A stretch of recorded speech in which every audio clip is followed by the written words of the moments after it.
بسم اللہ الرحمن الرحیم۔ شروع اللہ کے نام سے جو بڑا مہربان نہایت رحم والا ہے۔ السلام علیکم۔ مکہ میں ایک ولید نامی کافر رہا کرتا تھا۔ اس کا ایک سونے کا بت تھا جسے وہ پوجا کرتا تھا۔ ایک دن اس میں حرکت پیدا ہوئی، معاذ اللہ، لوگوں، محمد صلی اللہ علیہ وآلہ وسلم اللہ کے رسول نہیں ہیں، اس لیے پیروی مت کرنا۔ ولید کافر بہت خوش ہوا اور باہر نکل کر لوگوں سے بولا، مبارک ہو، آج میرا معبود بولا ہے اور اس نے صاف صاف کہا ہے کہ محمد صلی اللہ علیہ وآلہ وسلم اللہ کے رسول نہیں ہیں۔ معاذ اللہ، وہ سب لوگ اس کے گھر آئے اور دیکھا کہ واقعی اس کا بت بول رہا ہے۔ وہ لوگ بہت خوش ہوئے اور دوسرے دن ایک اعلان کے ذریعے ولید کے گھر ایک بہت بڑا اجتماع ہوا کہ اس دن بھی وہ بت کے منہ سے وہ جملے سنیں گے۔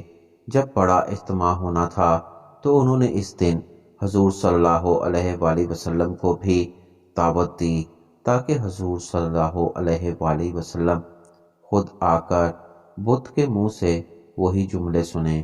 چنانچہ حضور صلی اللہ علیہ وآلہ وسلم تشریف لائے تو بت بول اٹھا، اے مکہ والو، خوب جان لو کہ محمد صلی اللہ علیہ وآلہ وسلم اللہ کے سچے رسول ہیں۔ ان کا ہر ارشاد سچا ہے اور ان کا دین حق پر ہے۔ تم اور تمہارے بت جھوٹے ہیں، گمراہ اور گمراہ کرنے والے ہیں، تو تم جہنم میں جاؤ گے۔ بس عقل مندی سے کام لو اور سچے رسول صلی اللہ علیہ وآلہ وسلم کی غلامی اختیار کر لو۔ بت کی یہ باتیں سن کر ولید بڑا گھبرایا اور معبود کو پکڑ کر زمین پر دے مارا، اس کے ٹکڑے ٹکڑے کر دیے۔ حضور صلی اللہ علیہ وآلہ وسلم فاتحانہ طور پر واپس ہوئے تو راستے میں ایک گھوڑ سوار جو سبز پوش تھا، جو حضور صلی اللہ علیہ وآلہ وسلم سے ملا، اس کے ہاتھ میں تلوار تھی جس سے خون ٹپک رہا تھا۔ حضور صلی اللہ علیہ وآلہ وسلم نے فرمایا، تم کون ہو؟